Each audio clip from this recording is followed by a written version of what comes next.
সকল প্রিয় ছাত্রছাত্রীরা এডুইন্সের নতুন একটি ভিডিওতে সকলকে স্বাগতম। আজকে আমরা আরো একটি নতুন ভিডিও নিয়ে চলে এসেছি দশম শ্রেণীর ভূগোল বিষয়ের বর্জ্য ব্যবস্থাপনা অধ্যায় থেকে।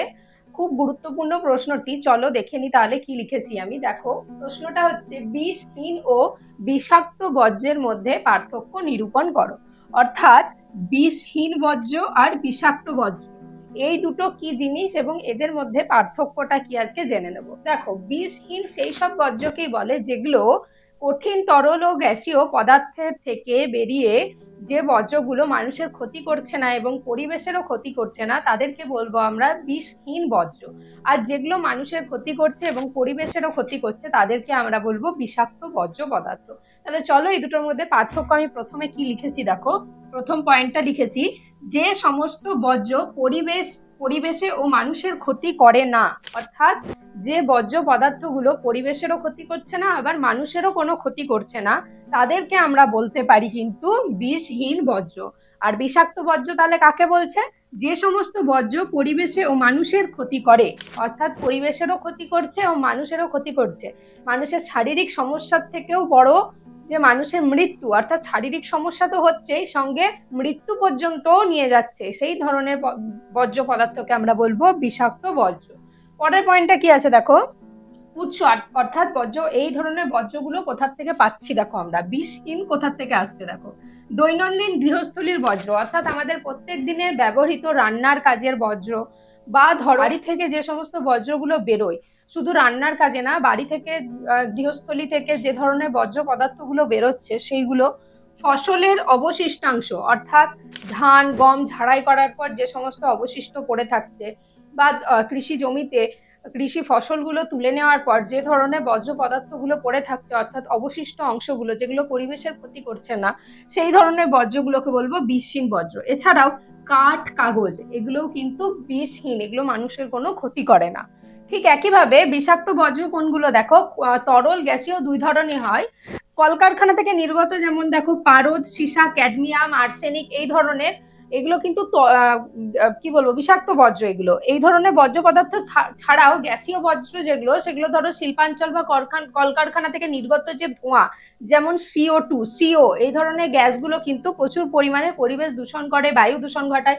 এছাড়া এই ধরনের পারদ, সীসা, এগুলো কিন্তু জল দূষণও ঘটায়। তো এইগুলো কিন্তু বিষাক্ত বর্জ্য পদার্থ। ঠিক একইভাবে পরের পয়েন্টটাই চলে আসি দেখো। পরের পয়েন্টটা আমি কি লিখেছি, এই বর্জ্যগুলি পচনশীল যা পরিবেশের সাথে মিশে যায়।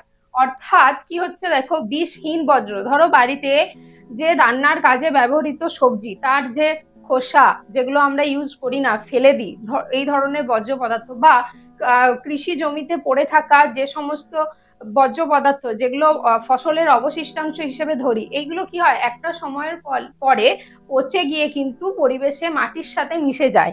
তাই এগুলো কিন্তু পচনশীল বর্জ্য, এগুলো কিন্তু পরিবেশে ক্ষতি করছে না, মাটির সাথে মিশে যাচ্ছে।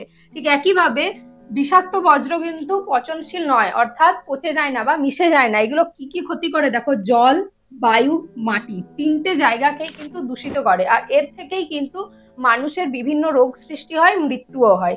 পরের পয়েন্টটা দেখো কি লিখেছি, কিছু কিছু বর্জ্য পুনরায় ব্যবহার করা যায় বা রিসাইকেল করা যায়। বিষহীন কিছু বর্জ্য যেমন কাগজ, কাঠ, কিছু ওয়েস্টেজ মেটেরিয়ালস, এগুলো থেকে আমরা কিন্তু নতুন ক্রিয়েটিভিটির কোনো জিনিস বানাতে পারি, বা একেই রিসাইকেল পদ্ধতিতে কিন্তু নতুন ভাবে কোনো কিছু তৈরি করা যেতে পারে, বা পুনর্ব্যবহারযোগ্য করে তোলা যায় বিষহীন বর্জ্যকে। কিন্তু বিষাক্ত বর্জ্যকে কিন্তু রিসাইকেল করা যায় না, অর্থাৎ এটাকে কোনো কাজেই লাগানো যায় না, এর কোনো উপায় নেই রিসাইকেল করার। পরের পয়েন্টটা দেখো আমি কি লিখেছি, বিষহীন বর্জ্য কিন্তু সহজেই জীবাণু আর অণুজীব দ্বারা বিয়োজিত হয়ে যায়। বিষহীন বর্জ্য কিন্তু পচনশীল, তাই কিন্তু জীবাণু বা অণুজীব দ্বারা কিন্তু এটা বিয়োজিত হয়ে যায়। সে একইভাবে বিষাক্ত বর্জ্য কিন্তু বিয়োজনের সম্ভাবনা খুব কম, নেই বললেই চলে। তাহলে বিষাক্ত বর্জ্য কি হচ্ছে, যেগুলো কিন্তু পচনশীল নয় সেগুলো অ্যাকচুয়ালি বিয়োজিত হচ্ছে না, এর ফলে কি হচ্ছে, পরিবেশে দূষণ ঘটাচ্ছে। তাহলে চলো আরেকবার দেখে নিই কি কি পয়েন্ট পেলাম আমরা বিষহীন আর বিষাক্ত বর্জ্যের তুলনা করতে গিয়ে। যে বর্জ্য পদার্থগুলো পরিবেশ ও মানুষের ক্ষতি করে না সেগুলো কিন্তু বিষহীন, আর যেগুলো পরিবেশ ও মানুষের ক্ষতি করে সেগুলো বিষাক্ত। পরের পয়েন্টটা কি, কোথা থেকে এই বর্জ্যগুলো আসছে, দৈনন্দিন গৃহস্থলীর বর্জ্য, ফসলের অবশিষ্টাংশ, কাঠ, কাগজ, এগুলো কিন্তু বিষহীন বজ্র, যেগুলো মানুষের ক্ষতি করে না। বিষাক্ত কোনগুলো? কলকারখানা থেকে নির্গত ধোঁয়া, যানবাহন থেকে নির্গত CO2 গ্যাস, ধোঁয়া বা CO গ্যাস। এছাড়াও কি কি দেখো, পারদ, সীসা, ক্যাডমিয়াম, আর্সেনিক প্রভৃতি কিন্তু মানুষের ক্ষতি করছে, পরিবেশেও দূষণ ঘটাচ্ছে। এগুলো কিন্তু বিষাক্ত বজ্র। পরের পয়েন্টটা দেখো, এই বজ্রগুলো কিন্তু অর্থাৎ বিষহীন বজ্রগুলো কিন্তু পচনশীল এবং এগুলো জীবাণু ও অণুজীব দ্বারা বিয়োজিত হয়ে যায়। বিষাক্ত বজ্র কিন্তু পচনশীল না, বিয়োজন ঘটছে না, আবার এগুলো জল, বায়ু, মাটি তিনটেকেই দূষিত করে মানুষের ক্ষতি করছে। তারপর কি লিখেছি দেখো, কিছু কিছু বজ্র অর্থাৎ বিষহীন কিছু কিছু বজ্র আছে যেগুলো রিসাইকেল করা যায়, কিন্তু বিষাক্ত বজ্রকে কিন্তু রিসাইকেল করা যায় না। আর শেষ পয়েন্টটা লিখেছি কি, যেটা আগেও তোমাদেরকে বললাম, পচনশীল বিষহীন বজ্র কিন্তু কি হয় দেখো, অণুজীব ও জীবাণু দ্বারা বিয়োজিত হয়। একইভাবে বিষাক্ত বজ্র কিন্তু অণুজীব বা জীবাণু দ্বারা বিয়োজিত হয় না, প্রায় হয় না বললেই চলে। তাহলে এটাই ছিল আজকের আলোচনা। কি আলোচনা করলাম তোমাদের সাথে? বিষহীন ও বিষাক্ত বজ্রের মধ্যে তুলনা। এটা কিন্তু মাধ্যমিকের খুব গুরুত্বপূর্ণ একটা প্রশ্ন, 3 মার্কসের কোয়েশ্চেন আসতে পারে তোমাদের। তো আজকের আলোচনাটা কেমন লাগলো অবশ্যই জানাবে। আর এই অধ্যায় থেকে যদি কোনো প্রশ্ন তোমাদের কাছে থেকে থাকে তাহলে সেটাও তোমরা কমেন্টের মাধ্যমে আমাদেরকে জানাতে পারো, আমরা তার আলোচনা নিয়ে পরের ভিডিওতে আসবো।